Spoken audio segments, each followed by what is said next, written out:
and welcome back to Cast the Whills. I'm your host, Will, and with me is my amazing co-host, Amelia. Hi, everyone.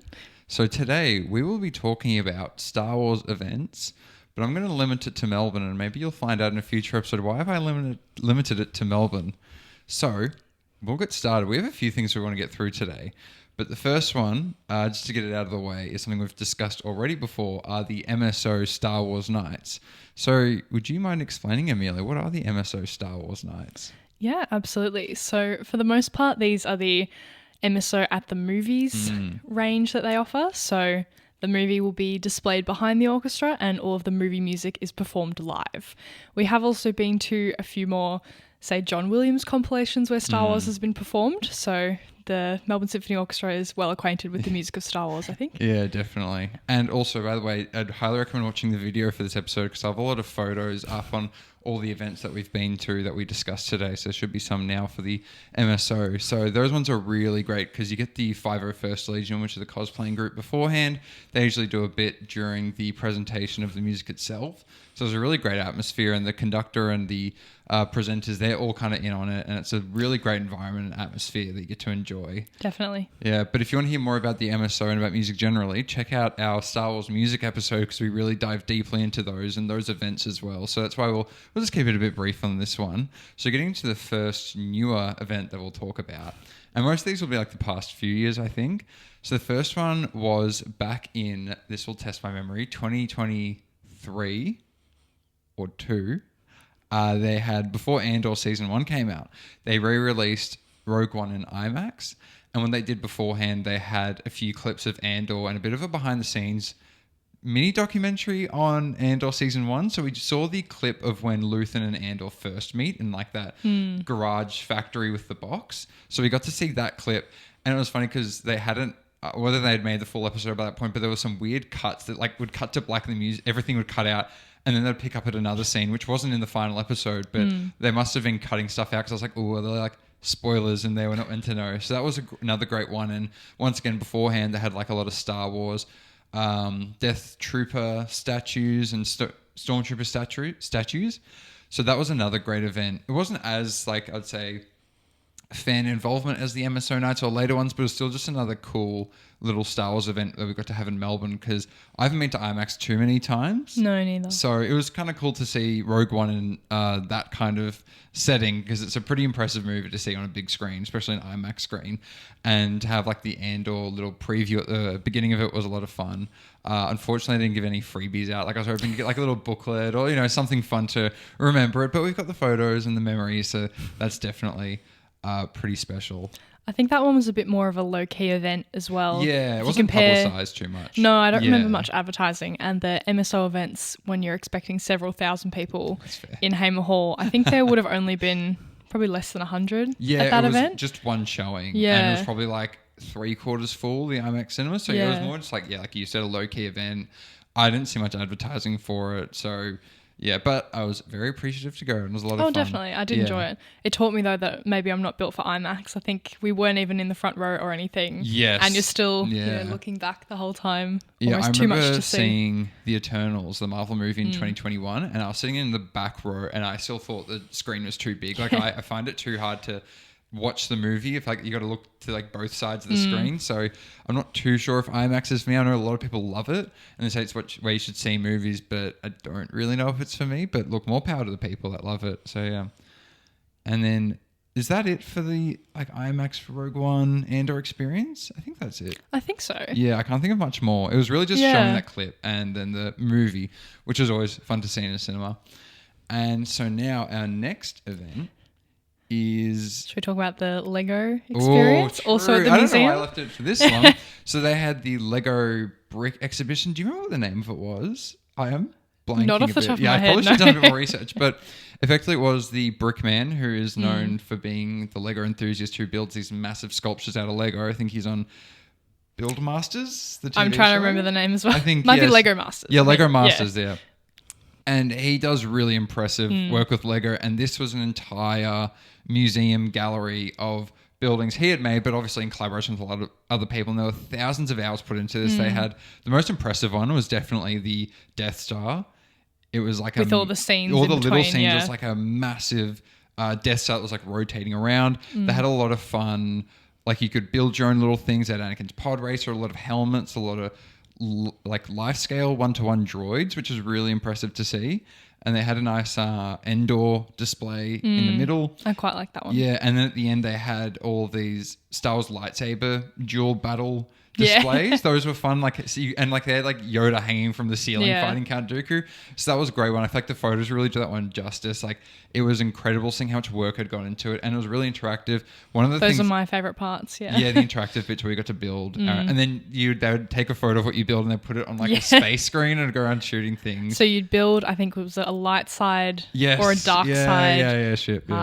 Yeah, exactly. And then you'd scan it and it would go onto this big screen that everyone else who'd built a ship, theirs was up there too, and they were all flying around. It was quite fun. It was cute. Something I, as a Star Wars Lego enthusiast, something I really enjoyed, they had every UCS set on display, and they all looked brand new. None of them looked dusty. So they had all of the original, like the Darth Maul bust and the little Yoda one. They had all these impressive, like being able to see all of them in person, because you can see the new ones in person now, but to see the original ones that came out years ago now in person, it was pretty cool to see all of them lined up next to each other, especially seeing all the ships, like having the Star Destroyer next to the Falcon, next to the Tantu 4, and you had the Sandcrawler and all these great builds next to each other. And they had, at the time, which wasn't released, Jango Fett's ship, the UCS for that one. They displayed that. So it was cool to see it a little bit early, get a little sneak peek. And then at the very end of it, you got to build your own lightsaber, which you can probably guess I had a lot of fun with that. You built, it was a hilt, just the hilt. Yeah, they'd given you like a block to start with, and then you'd almost decorate it, kind of. Yeah, and you'd make the hilt look nice, and then you'd put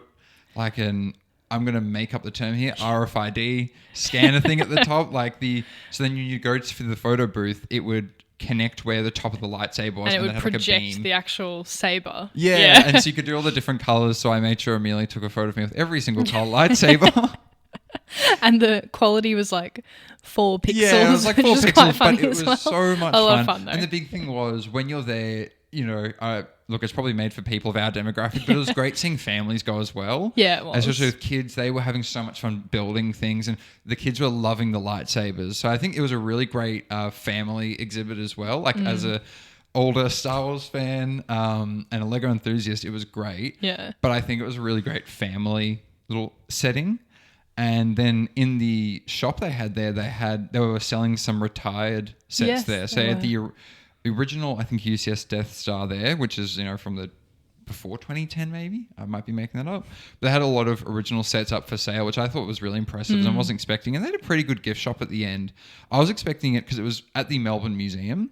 So I thought there wasn't going to be a gift shop or it'd just be the Melbourne Museum gift shop with like 1 or 2 Lego Star Wars things. But it was a full gift shop with a lot of stuff that we haven't seen in 10 years. I don't know if it was like old stock they just kind of put on the shelves, or it was cool to see some like the more, you could say, vintage Star Wars things from over 10 years ago that they put on display.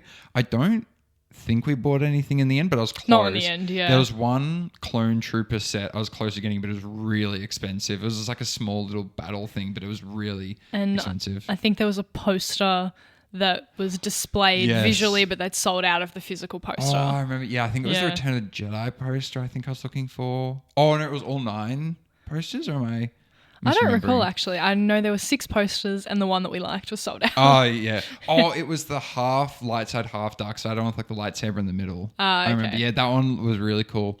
And they also, which apparently there's only 10 in the world of, had Lego Star Wars chess set, which is made by the Brickman who did the whole exhibition. So obviously he was commissioned by Lego to make this, and it was several thousands of dollars, so a bit out of the budget, but it was really cool because the actual board had scenes around it because it was like a pretty thick board, so he was able to put some scenes in the Death Star, some on Endor. So that was another really impressive thing. So as a Star Wars fan and a Lego Star Wars fan, or just a Lego fan, or just enjoyer of things, it was a really great exhibition to see. And they had at the beginning, and we're kind of jumping around a bit. Hey, that's like Star Wars, start in the middle, jump to the beginning, figure it out. End, figure it out. At the beginning of it, they have like a video talking about the process of making it, and then they have a Star Destroyer and TIE fighters fly over you made out of Lego, which it was so impressive. And I don't know how many hours it would have taken, how much testing, how many things broke. Well, I mean, something broke when we were there because we waited about 15 or 20 minutes I remember, before it actually happened. Yeah. So the Melbourne Museum staff just said, take a few steps in and wait inside. You'll have a presentation presented shortly. And it just didn't happen and didn't happen. And we got to the stage where we were thinking, oh, we'll just walk through. And they're like, and then no, I think you're it not allowed finally to. started. Yeah, so that was a really great exhibition. It was a lot better than I thought it was going to be. I'll be honest. Yeah. I was expecting it to be a bit more. I think I was expecting it to be smaller.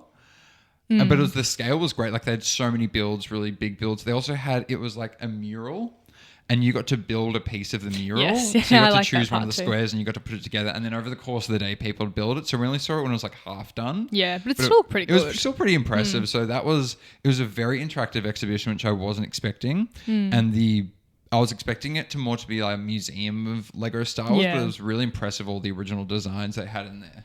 Yeah. And then afterwards, they had the Galactic Cruiser Cafe, which was Star Wars themed. Definitely. We cannot deny that. They had blue milk, I remember. Which I didn't mind. I think it was butterfly pea flavored. You thought it was a bit divisive. But but then they'd have like, Chewbacca's hamburger, and it's just like a normal hamburger. The one cool thing was the Death Star dessert, from memory. I don't recall getting a dessert there. Or am I making it up? Maybe I saw a photo of it and I was like, oh, cool. And then I just didn't get it. So it was the Chewbacca burger, or whatever burger it was. It was an old burger. What did you get again? I got the burger as well in the end. Oh, right. Yeah. And then it was like the Star Destroyer fries, and it was like sweet potato fries. Which were really nice. Yeah, but it was fun. They had a few First Order Stormtrooper statues around. I remember on the first day they showed videos of like live people in costume walking around. I was expecting that a bit of, not like full alien cosplay, but I thought it'd be one or two people walking around in a Stormtrooper uniform, having a bit of fun with it. But look, it was a Star Wars themed cafe. It was a bit of fun, but yeah. I think, at least personally, I was expecting something a bit more like the cantina. At like Disney and Land? From my recollection, last time I was at Disney. But even just a bit more moody, a bit more dark with some, ambient lighting. But because it was just like in the normal it was area just of in the museum. Yeah. So I think they could have just put up a few walls, for example, and then just add a bit of like orange lighting in there, just to make you feel like you're in an enclosed space. And but look, I understand it's probably difficult when it's a temporary and you're limited by showcase. Resources and exactly. finances, I'm sure too. But it's cool. They had like mock windows where they'd have like Star Destroyers going by and you'd see planets. So there was some fun to it, but I just wish it was a little bit more, like, I guess themed. Yeah, themed or separate from the normal area. So you felt like you're in like a galaxy far, far away. But that was an event. I think it's still running, maybe. I'm not sure. We did go early days though. Yeah. Maybe only a month I saw something for it recently. So look, if it's still open, go Recommend see it. it. It's definitely worth it. You'll probably spend more time than you think. I thought we would be like there 20 minutes. We're there for quite a while. I think well over an hour and a half. Yeah, definitely. Yeah. So that was another event really worth going to. And that's what Melbourne's great for. It's these kind of things that I don't know how many events Sydney gets, because I don't really keep up the track too much, but I feel like Melbourne gets a decent number of events. So that Lego brick Star Wars museum, that was fantastic, and I'd highly recommend going. Definitely, yeah.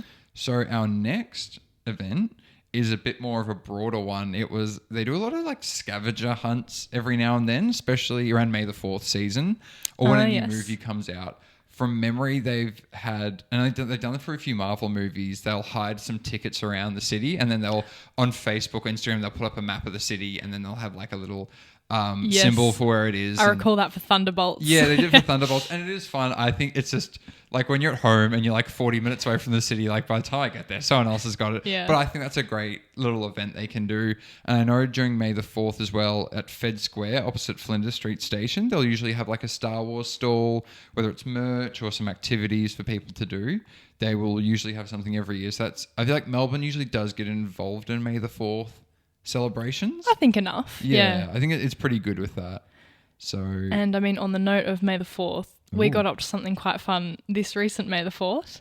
So unfortunately, the place we went has now shut down. Oh, But we went to a cafe called Desertopia from South Melbourne. Down?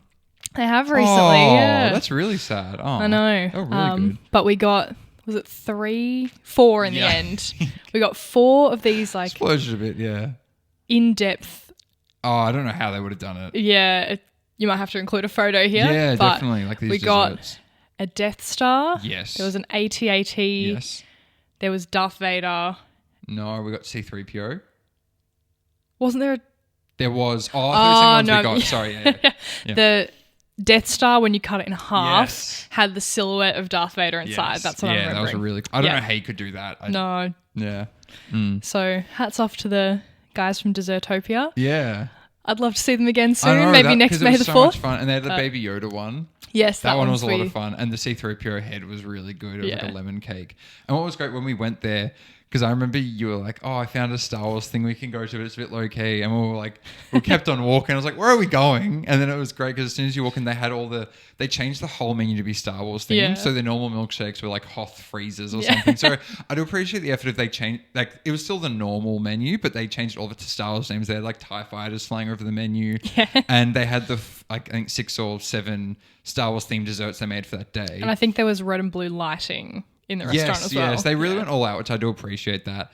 And the owner there was great. We were speaking to him for ages because he had been to Star Wars Celebration in Japan. Spoilers. Didn't say that. He had been to Celebration Japan, so I was talking to him for a while. And the 3 other customers in there had also been to Celebration Japan. So then all of us just started talking about Star Wars, and that's what I thought. That was another moment where I was like, this is a great community. Community is what I was thinking with that too. Yeah, we've all come together and we've all been to this event in Japan and then we're all in the same place now. We're all talking about our different experiences of the same event. And that was, I suppose maybe I should have said it earlier. I was going to say at the end, the theme of all these events is really the community side. I think I really felt the community then, even though there was only like 5 people in the cafe, you really felt like you were part of this community. You know, skip ahead of a few conversations just straight into that Star Wars deep dive. Some of them were part of Rebel Legion, which is another cosplay group. Oh, yeah. So it's great to talk to them. And it's the same with the MSO nights. You really get that feeling straight away. Everyone's a Star Wars fan or a music fan or everyone's there to enjoy something. And you feel for those 2 hours plus the intermission plus the before and the after, you feel like you're part of this family and community of everyone there who's just coming to celebrate and enjoy the same thing. And I think that's what's special about these kind of events is the type of community that you feel. I agree. Yeah. So I think those are before we get to the big events. Yeah. I think those are mainly it, right? Yeah. So now we'll get into the bigger events that we went to. And I'm sure you're wondering what these photos on the desk are and what they're going to foreshadow. But before we get to the fun part, we have to eat our veggies and do our homework. So if you want to go to these events like Supernova and Comic-Con, you usually want to get something signed. And for a while I was thinking, yes, you could get usually the tables will have photos of the actor as the character or just photographs of themselves and they can get that signed and they put your name on it. That's great fun. Other times you get a photo with the actor and then you get them to sign the photo after. That's another nice personalization. But I thought I want to be a little bit different. I want to be a bit unique. And to be a bit special, we're not talking about something like a lightsaber or a helmet or even a pop vinyl. So what did you end up doing? Sure the thing that I got signed, it was portable, a little bit unique. Not saying that getting a helmet signed is a great idea. It really is cool. But I wanted something that was a compilation of signatures. So I decided a poster. And originally I was thinking a movie poster or art. But I thought what would be special is if I get A Long Time Ago in a Galaxy Far, Far Away, turn that into a poster and get it signed. And the extra special bit, on the top half, you have the good guys and their signatures are in blue. And on the bottom half, you have the bad guys with their signatures in red. So it's I didn't see anyone else do it before. I thought that was a really fun idea.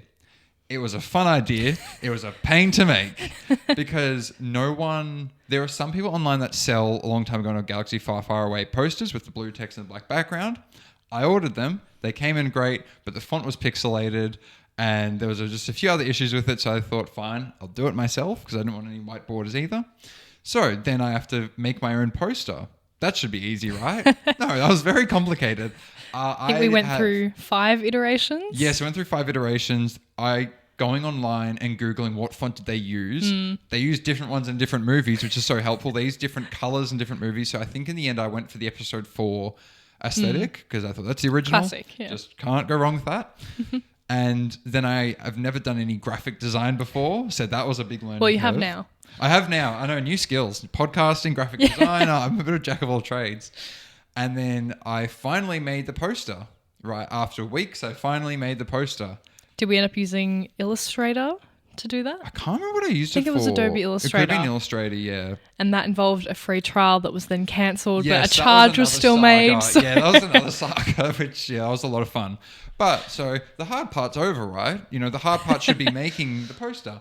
No, the hard part is getting it printed properly. So, I had this poster printed 5 times. Thankfully, the place that did it would refund me each time because I would receive it, but then there'd be like a white blotch on one side, or there'd be a tear or a fold. And I know I wasn't paying top price, but I thought I wanted the foundation to be good because I know I'm going to be rolling it up, putting it in a tube, throwing it around. So I at least wanted to start in the best way possible. But every time I got it printed, there was a fold. I'd come home, I'd order it. 2 days later, I'd pick it up. I'd come home. There'd be something wrong with it. I'd have to call up. They'd get the refund within a few weeks, and in that time I had to get it again. And this process happened a few times, and Supernova, the deadline was approaching, and I was getting stressed. But in the end, we got this poster. I think I may have taken the poster without any autographs, so I'll try to get that up now if I did manage to take that photo. So, once you have your poster... You're ready for Supernova. No, you're not ready for Supernova you're not? Yet. You need something to sign the poster with. You do need something because, to sign your the poster actors with. do have pens on the table, but those are unreliable, and it's a bit of a risk when you've lined up and paid a bit of money. You don't want to roll the dice on the pens. Plus, I wanted the blue and red It's colours, not consistent so either. Yeah, a lot of them will have gold and silver pens on their table and a few others, but I was very specific. So the next aspect of researching was buying one of every kind of pen that has ever existed and testing it on a poster. I think I should have a photo. There was one poster we did because originally I got it printed off A3, the poster. So I was like, oh, that'll be big enough. Nowhere near big enough. So I got A2, and the A3 one, we just kept signing over and over again, trying these pens. We tried Sharpies, every pen you could think of, we spent a lot of money on. And in the end, we landed on these Posca pens here. And these were quite a hassle to get because the blue comes in 3 shades, the red comes in a few shades, and the gold, there might be one character in mind who might sign in gold. Who knows? But this was another issue. We'd be going to the stationery shops at 9 p.m, furiously testing out their pens and buying 2 of them, finding out we didn't like it or it didn't work, and thinking, okay, you've got to shake it, you've got to test it for a while. You've got to make sure it's not about to explode. Exactly. Being a paint pen. There was so much work. Oh, yeah, making sure it didn't explode. That was a big stressful moment. But then we got these. We tested them on the poster. Really good noise. And very happy. Really, really great Posca pens. These are the 8 size ones. They're very good if you want something signed because the other sizes were too big or too small. So I'd highly recommend these. These were great. They were pretty cheap as well, I found, and they're easy because my little anxious policy was I'll use each pen once because I know the pens, they'll last for hours, but I don't want the one time I use it to find that it doesn't work and then there's all that. So you'd almost think maybe you'd want to bring a second pen with you. Yeah, you might want to bring 2. So each one of these pens, I brought 2 of them with me. And we might have a few stories about why should you bring 2? Not only because you're worried they might leak or break, but I think there's some stories that might come in there for a future. So Supernova, finally, we got there. So we went on the Saturday. They had a Saturday and Sunday. We went Saturday because I was really excited. Sunday probably would have been quieter and a bit faster. But look, I was really giddy to go. And this was in March at the Melbourne Showgrounds, I believe. Yeah, so we had to get the tram into the city and then train to the Showgrounds, which wasn't too bad. We were there like 9 on the dot when it opened. Even then, there was a queue to get in. There was. And so our first autograph of the day... And this is our first time going to any fan event, any Comic-Con, Supernova, any type of fan event. We hadn't been to any before, so this is our first introduction into the culture and into the lines that would come into play very soon. So we get there, we make a beeline for the autograph tables, and Tamara Morrison, Boba Fett, Jango Fett, the clones, he was there. So we went into his line, and within the first few minutes, we were pretty far back in the line, and we were there as soon as we could get there. Far back relatively. There might have only been about 10 people in front of us. Yeah. But when you think of the time it'll take to complete each signature, it does add up. Yeah. So that was great. And it was, I think he came out at 9:30. So there for half an hour. I was just like getting really giddy. I was like, oh, I'm going to see Boba Fett. And what was cool, they had obviously other actors there. So they had David... Oh, who was it? It was the guy who played... the previous Superman. The previous one. I was about to say the current one. Yeah. The guy who played Superman in Smallville and Superman in Lewis, I think is the name of the show. He was there. I remember when he walked out, I was like, he is Superman. He just looked like it. And then Tamara Morrison walked out and I was like, whoa. Boba Fett is right here. Like, I'm used to watching him on my TV at home in cinemas and all that, but well, this is Boba Fett. And he had a Bruce Lee shirt on, I remember. Oh, I didn't pay attention. I don't. And then he started signing people's things. And as you get to the front, the handlers there will say, oh, what would you like the signature to be? Yeah, when you're like next in line. Yeah, when you're like fourth in line, maybe. That's when they might get a sticky note. And I said, I want the quote, I'm just a simple man making my way in the universe like my father before me. Because that's the quote he says in the Mandalorian episode when he appears. Because I wanted him to sign as Boba Fett, not Jango, because I kind of like Boba Fett. Maybe I can get 2 signatures from him. Maybe I can get him to do Jango Fett. That'd be funny. And so I got him, and then we got towards the line. The closer we were getting, we're like stressfully testing the pens over and over again on a little piece of paper we had. I was like, oh, freaking out a bit. We get to the front of the line, and then we get to him, and he was very humble. He was very kind. He was really appreciative of our time coming out. Really took a moment to talk to us for a bit. And I was like, oh, look, you're the first signature on this poster. And I said, I want the quote, I'm just a simple man making my way in the universe like my father before me. And he was like, yeah, sure. And he just pauses. He pauses. And he starts writing it. And he's like, I don't think that's the quote. And I freeze because I'm like, I thought I knew Star Wars decently. And then he was like, I think I say galaxy, not universe. And I was like, you would know. You're right. And I was like to him, look, you would know. You were in it, right? So in the book of in the Mandalorian, he says in the galaxy, whereas in episode 2 of Attack of the Clones, Jango says universe. And so I was like, wow, Boba Fett just lore checked me on Star Wars. That's insane. But he was very kind of, he shook both of our hands when we walked away. And I did appreciate his willingness to correct that as well. Like he was, he didn't just it showed that he was critically thinking about what was happening. That's he wasn't true. just blindly. Yeah. So that was actually, you're right. That does show the effort and care that was put in. And what's funny now, in the signature, you can see he does like ... Yeah. Because you could tell he was From when he's thinking. Instead of stopping to write, he did ... which I thought that was kind of funny. And he wrote you a little follow-up afterwards, didn't he? Yeah, it was, what was it afterwards? I'll have to look at the poster. Yeah. Because he did the ... twice. The first one was before he amended to Galaxy. Sorry, the quote I was getting was, I'm just making my way through the universe. And then he said, no, I'm making my way through the galaxy. And then he added, like my father before me. That so was I completely forgot that little bit. And then he added that. And I was like, this was an incredible first experience of meeting an actor, being at these events. That was great. And the next person we met who was next to his table was Rena Owen. And she played Tarn Wei, who was a Kaminoan in episode 2, the one that interacts with Obi-Wan, Jango, and Boba. And she was great. She was really good fun because the night before we went to this, we thought, well, these two are quite prolific actors. We should watch something that isn't Star Wars. But they've both been in. But they've both been in. What are they well known for? And it was a movie called Once Were Warriors. And I was like, wow, that seems like a very intense, intimate movie. We should watch this and really get to appreciate the arts and craftsmanship that went in. Because yes, Star Wars is, Star Wars is great, but I thought maybe we should see what really got them on the map. Yeah. So let's watch Once Were Warriors.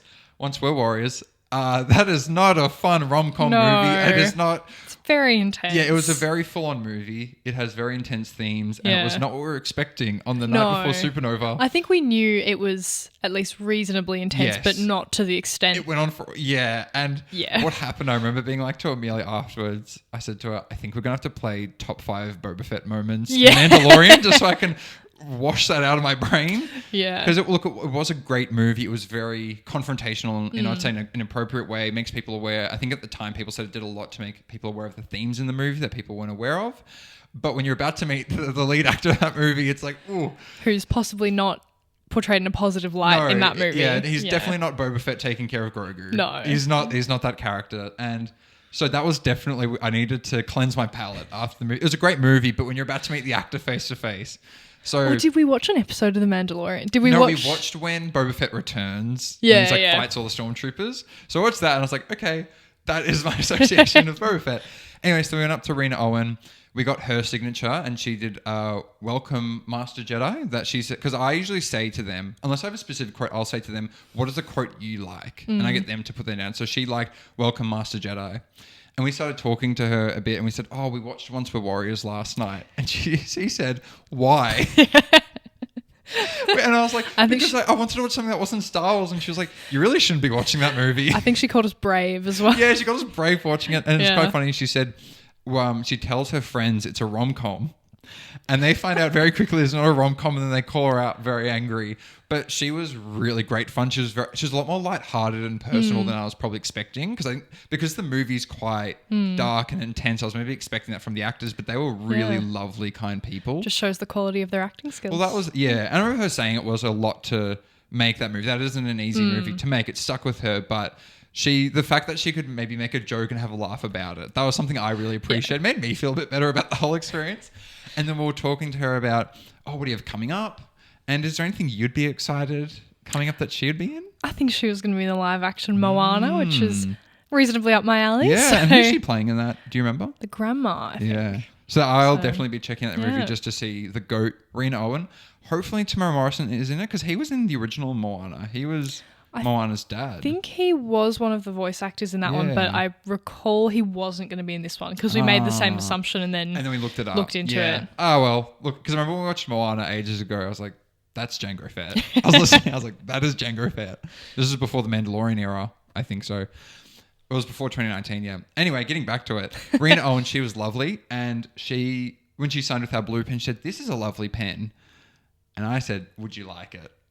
And she was like, "I would love it. Thank you very much." And I was like, wow, Tan Wei has my pen. She loved my pen. So that is why you always carry 2 pens with you, because they might love the pen enough that they take it. And in a future episode, I have some incredible stories about people taking my pens. So we'll save that one. So she was lovely to talk to. And then the next one, who we weren't really expecting to meet at first, but then I thought, look, we may as well do the whole 9 yards, was Mike Quinn. And he played Nine Nub in Return of the Jedi, Lando's co-pilot in the Millennium Falcon.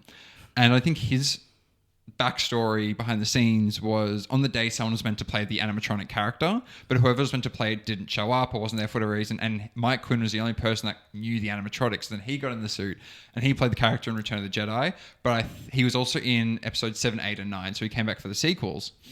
And so when we got his signature, he was incredible, because I found he was great to talk to about behind the scenes puppetry animatronics.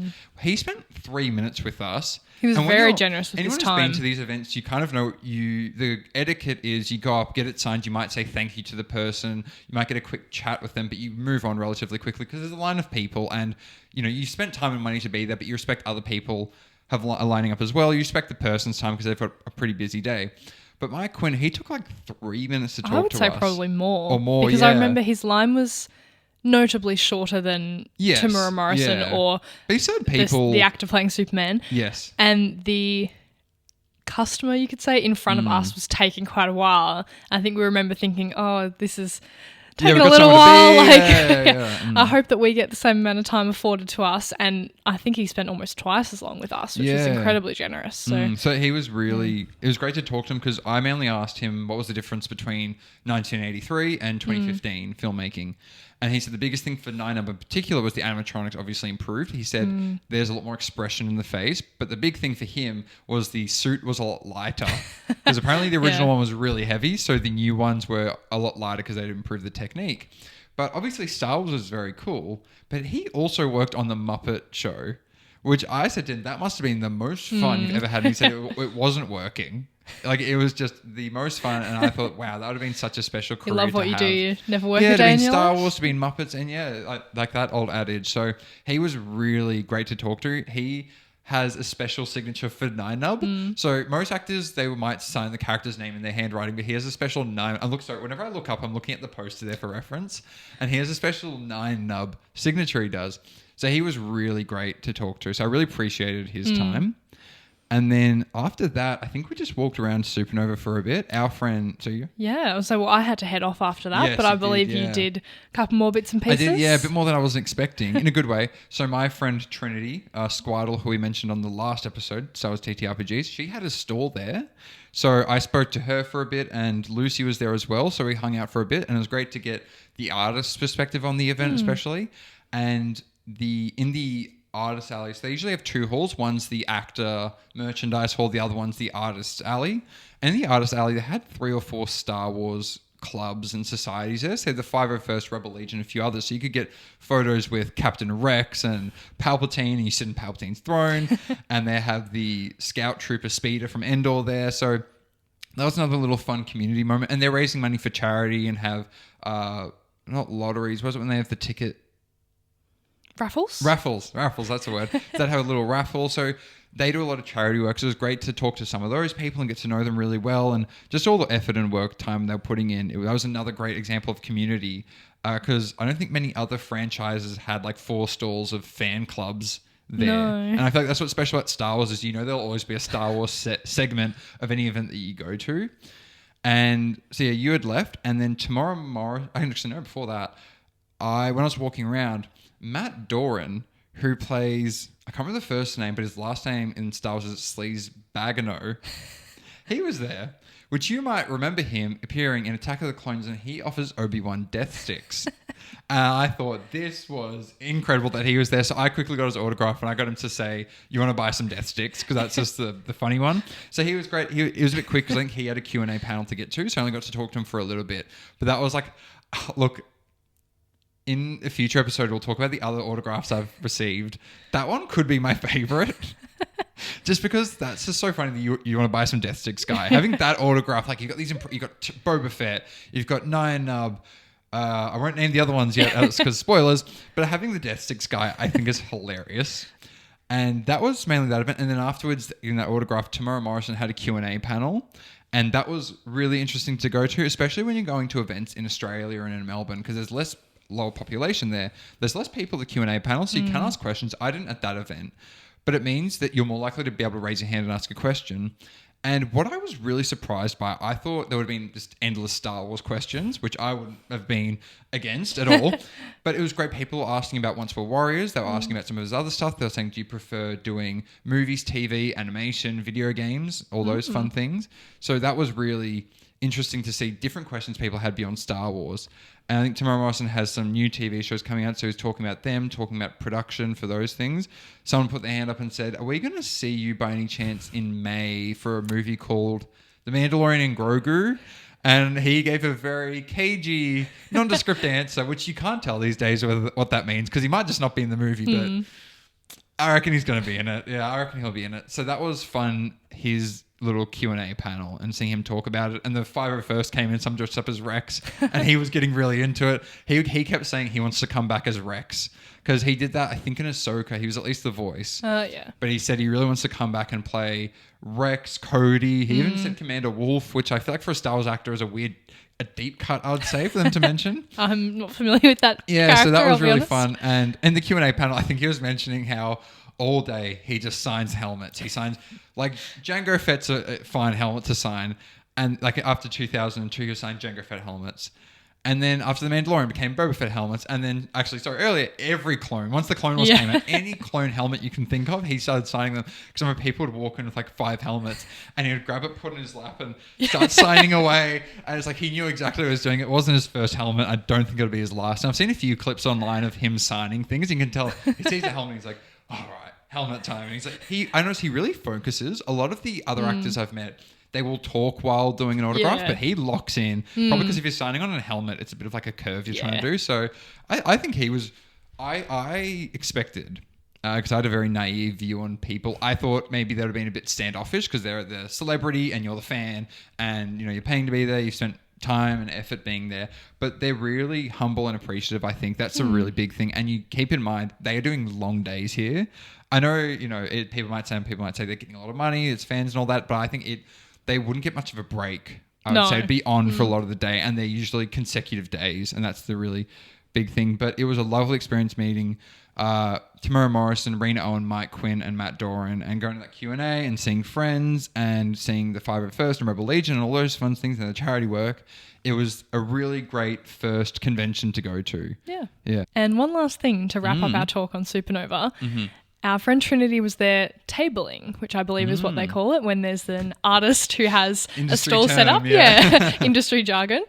So we're hoping that Trinity will be on the podcast at some point in time. So if anyone would be interested to learn more about tabling, I'm sure we could ask her to tell us some more. Exactly. And yeah, definitely comment about future things you want to see on this podcast or any ideas you have about what we've done in the past, because we'd love to get your input and work with that a bit. So yeah, that's it for Supernova. And we did get a photo with Tamara Morrison. Probably should have mentioned that. Oh, Yeah, we got If a you photo. haven't Yeah, noticed. if you haven't seen already, blast up on the screen now. And that was good fun because I remember that was after the autograph, and I went up to him and I said, "You know more about Star Wars than I do," and as if he would know how much I know about Star Wars. And he said, "Oh, I just pretend," and I was like, "Well, you pretend well." You know? Well, I wonder what profession he's in. Yeah, I wonder. Yeah. But I think for me, it was really that. I know it might sound a bit silly, but the fact he picked up on that one word, I really thought he was just going to be a bit automatic, but he was clearly in the moment and being present with you And comprehending what you to pick were up that he was doing a Boba Fett autograph, not a Jango Fett one. Who knows how he can manage that, but I really appreciated that from him. Yeah. So that was a great experience. So that was Supernova. Then before Oz Comic Con, I went to another event. But that is going to be its whole own episode another time. So Possibly even 2 parts. Maybe, Who knows? I reckon that could be a 2-part if I really yap off. But there was another event I went to, which we'll get into that another time. And that is a very exciting episode. But we'll keep you waiting for that one. So keep your eyes peeled for that one coming very soon, I'd say. So we move forward into June, I believe. June. Yeah. We went to Oz Comic Con. And this was at the convention centre. Yeah, the convention centre in the city. I've got the poster sorted, pen sorted. Bang, this is going to be easy, right? And so we went to see Giancarlo Esposito. Obviously, we love him as Moff Gideon, but also in Better Call Saul, Breaking Bad, The Boys, any good TV show ever he's in. I can't name them all, but definitely as Moff Gideon, it was. I think more for me, I wanted to see him as Gus Fring. Yeah, so we initially booked for the Saturday, and then a few days before, he cancelled the Saturday and was only appearing on Sunday, so that was a bit stressful, reorganising tickets, taking work off, and a lot of moving parts. But we get there on the day. It was raining a bit, but it was inside, so it didn't matter too much. And we walked in and we went straight to his signing area because I kind of like to get the autographs done early, just to have it over and done with. And because obviously they'd put 2 people into the one day, it was a little bit busier. And so we lined up. I'd been through this 1,000 times. I'd met, can I count quickly? 1, 2, 3, 4, 5, 6, 7. I'd met 8 other actors by this point.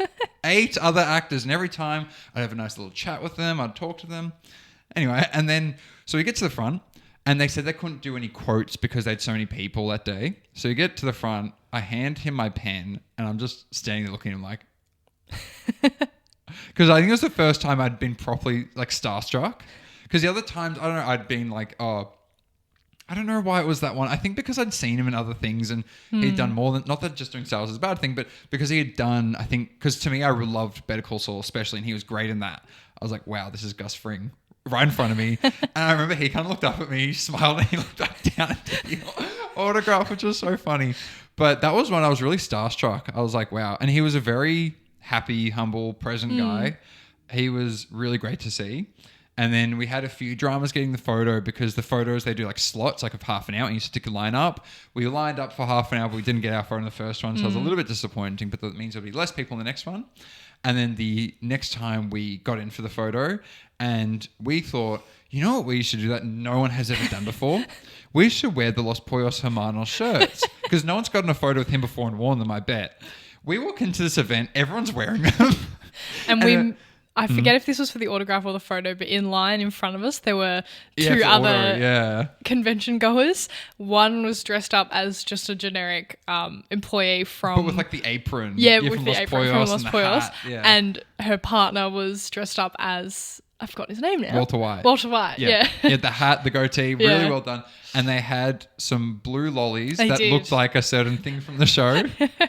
So that was great. That's a little example of community. I know it wasn't Star Wars, but that's what these events are great for is I find the real special moments of these events are when you're in the line and you're talking to the people in front and behind you because you find out so much about people so quickly. And so it was great to have a nice little chat to them. Yeah. And... yeah, they were lovely. So we thought, we'll be different. We'll wear our Los Pollos shirts. And we're in line and everyone else is wearing it. I was like, look, okay, it doesn't diminish it at all. And so we got a photo with him and he was very lovely with the photo as well. That was probably one of the faster photos I've had. That really felt like you're getting in and out. I still felt he made a bit of a genuine connection. That's fair to try to talk. Yeah. What I appreciate, a lot of them try to shake your hand and look at you in the eye and just say hi, which I know that sounds like the bare minimum. But when you're in these events, they're like, put your bag down, get moving, get in the photo, get out, do not talk, do not look at them. I definitely had in Japan, there were some handlers like that who were like, go, go, go, in and out. But usually I find the talent are very good at saying no. Like people have spent time to come here, so I'm really going to respect that. And Giancarlo Esposito, he was great. He took the time to shake both of our hands, and we wanted, and I'll put the photo up now, we wanted to do like the deadpan serious face, no smiling. We didn't know if we were going to have time to tell him. He just did it. Bro just did it. He was locked in. I remember because they just said, all right, now look for the photo. So we had our poses that we'd planned out, and then he just folded his arms and just did without us prompting him at all. He just must know if he sees like a Breaking Bad he knows person, what he's he doing. knows what character he's playing for the photo. I saw it because then at the end you can see the photos other people have gone. They have them all lined up on a table, and you could see he was smiling in some, but all the Breaking Bad ones he was like locked in. So it was really funny. Yeah. So I think that was another great thing is how he's got that effort and energy. And I think he had to cancel a Saturday because he was filming for a show in London. So he'd flown in and out, and he's going out the next day. So he had a lot of energy considering how much flying he would have been doing. And then after that, we walked the floor a bit more, and I picked up a few art prints that I'd been eyeing off at Supernova, but I didn't end up getting. And at this one, it was one of Darth Vader with the Inquisitor's lightsabers, and one of the Knights of the Old Republic poster, and then another of like a black and white Andor one, which I think Andor season 2 had just finished at the time, or was wrapping up. So it was definitely in the Andor era. So those were fun to pick up. And then after that, Giancarlo had a Q&A session, and someone else who was there that isn't Star Wars but was great to see was Catherine Tate. She's well known for Doctor Who, but I really know her from The Office, and she's done a lot of like British comedy stuff. My mum loves her. So that was great just to see her, and we saw her Q&A panel because it was different Supernova. It was a specific room. But for Oz Comic Con, it was part of the convention hall. Part of it was just in the open space. And so you could watch any Q&A as it was happening and walk past. And then when Catherine Tate's finished, I remember when people stand up and they leave, Amelia and I are like running to get seats. And I sat in like the 7th row, and I was like, Amelia, you go forward. And you got like the 5th row. So then I move up and you're racing, and then someone sits in front of you on the tall. And anyway, so that was fun, like that little race to get there. And then, Giancarlo Esposito comes out for his Q&A session, and that one was great. And we were seated on the aisle. So when they said, look, if anyone has questions, put your hand up. So I thought, why not? Ask the man a question. I've come here. I've worked for this position. I've worked hard. Because I think I never want to ask a question that I don't care about. Like, I don't want to just be like, oh, the actor saw me. They talked to me. Wow. I only want to ask questions that I care. Because Tamara Morrison, I didn't have anything that I was burning to know. I really wanted to see what he had to say. So going back a bit, Tamara Morrison just started singing like Elvis to the crowd because like he loves singing. He loves doing a bit of Sinatra. So he would just get off the stage, walk in the crowd, and just start serenading people individually, being like, I love you. And he just starts singing to them, which I couldn't imagine what that's like. I think when he was walking past me, he shook my head. It was just like shaking people's hands, like some evangelical thing, or it's like Oprah. It was his Q&A panel was so much fun because he was very interactive. But for Giancarlo, I put my hand up because something for him specifically I really want to know, because he's done a lot of high-profile TV shows. I asked him, what is being under an NDA like? And specific, which is a non-disclosure agreement, that's when you can't talk about the show to anyone. But specifically with family and friends, if I had a friend who's in Star Wars, I'd be asking them, you're going to get me a prop, you're going to tell me what's happening, and you're going to introduce me to everyone involved in it. Even if they're an extra in the background, I expect that of them. And look, I say that, but I wouldn't want my friend to tell me because I still like the surprise of seeing it. And that's what he ultimately said. He said his daughters pester him, but he doesn't tell them because he wants them to be part of the audience, because he doesn't want to spoil the surprise because then they're not going to watch it. They're going to be part of the audience watching the show, because I thought especially for when you think of Mandalorian season 2, the character that appears in the final episode, Luke Skywalker's in the final episode. I know I'm being cagey about it. That was like 5 years ago now. He would have known that for a while. And that would be hard to keep a secret when you got Star Wars fans pestering you like, oh, what's going to happen in the season? But even something like Better Call Saul, where there's some really important things that happen in the final few episodes, or Breaking Bad. I don't know if internet spoiler culture was a thing during Breaking Bad. Probably Better Call Saul was the late 2010s, early 2020s. That's when spoiler culture is really a thing. And The Boys is another show. I haven't heard too many spoilers for The Boys, but it's another show, obviously, keeping all these secrets. And he was in Kaleidoscope, which that was a fun little series. I never ended up wrapping that one up. We didn't finish. I watched half of it, but it was still a fun concept, and he was great. And so he answered my question. I was like, yes, he answered my question. Another great thing he mentioned, which I really didn't think so of, he loves playing villains because he's good at it, clearly. But I think he said he wants to step out of that a little bit going forward, do maybe some more comedic, romantic roles. Maybe expand his catalogue a bit more, because we can't dispute he does the bad guy perfectly. That is not up for debate. But I think he said he wants us to broaden that a bit, which is interesting. And then at the end, it turned into a bit of a sermon, I remember. Because so I don't know what question set him off, but he started going, how you do anything is how you do everything. You've got to give your 100% to everything. You're going to get to live one day, every single day once. You get one life. He's doing all that. And I was like, damn, I'm getting motivated now. So maybe that was getting motivating the podcast a bit. So he was really getting energetic towards the end. And he was really trying to bring up the energy of the room. So he was another great interaction. He felt like it, and this isn't saying anything bad about the other people I've met, but he felt like he was someone outside of being the actor. Like you could feel the person. I know what you mean. And I'm not saying it's about the other people that don't have a personality, but usually when they're there to sign and take questions. But I felt like he was... They're in the zone. Yeah, they're in the zone. They're maybe working a bit. They're doing their craft. And look, part of it is they want to make sure they deliver a fan experience. Because if they know you've spent several $100s in time, they want to make sure it's a special memory for everyone who gets there. And I felt when I saw Giancarlo talking, which I think Tamara Morrison was the same. I don't know why I'm excluding Tamara Morrison, but Giancarlo, it felt like there was a person under it, and he was really enthusiastic. He was really positive. And look, actually, now that I think about it, it was the same for Tamara Morrison. He was a lot of fun. He was, because I thought, obviously, because he was Boba Fett, I thought he'd been this very serious, somber guy who's always scowling, you know. But he was the most fun, lovable guy. But like I said, he's going around, he's dancing, he's singing, and I was like, oh, he's acting when he's playing Boba Fett.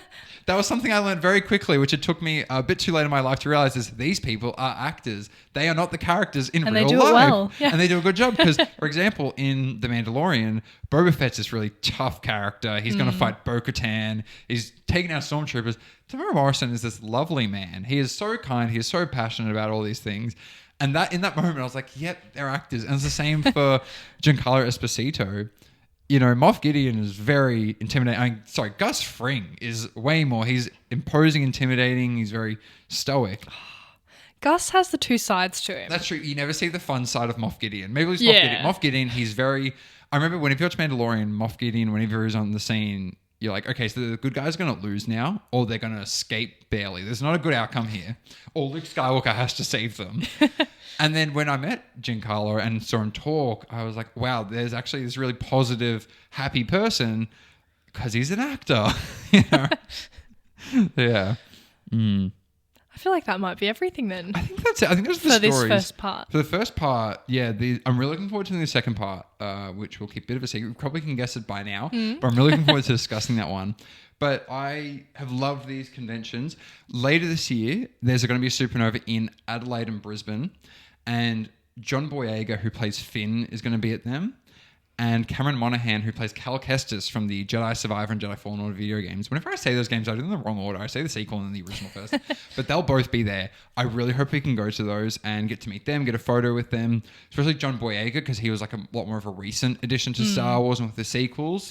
I've heard he's a great, humble guy, really personal.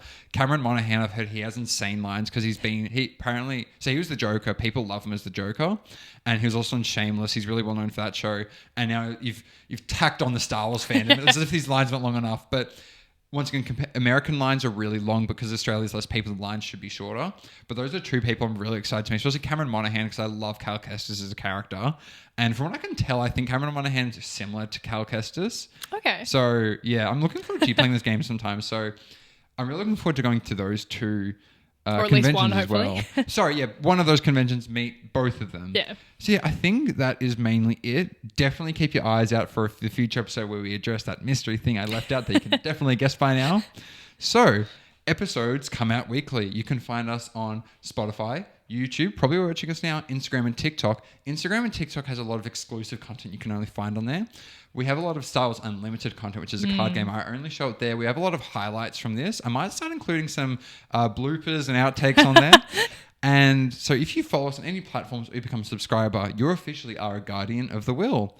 Thank you very much for joining us. May the podcast be with you. Bye guys.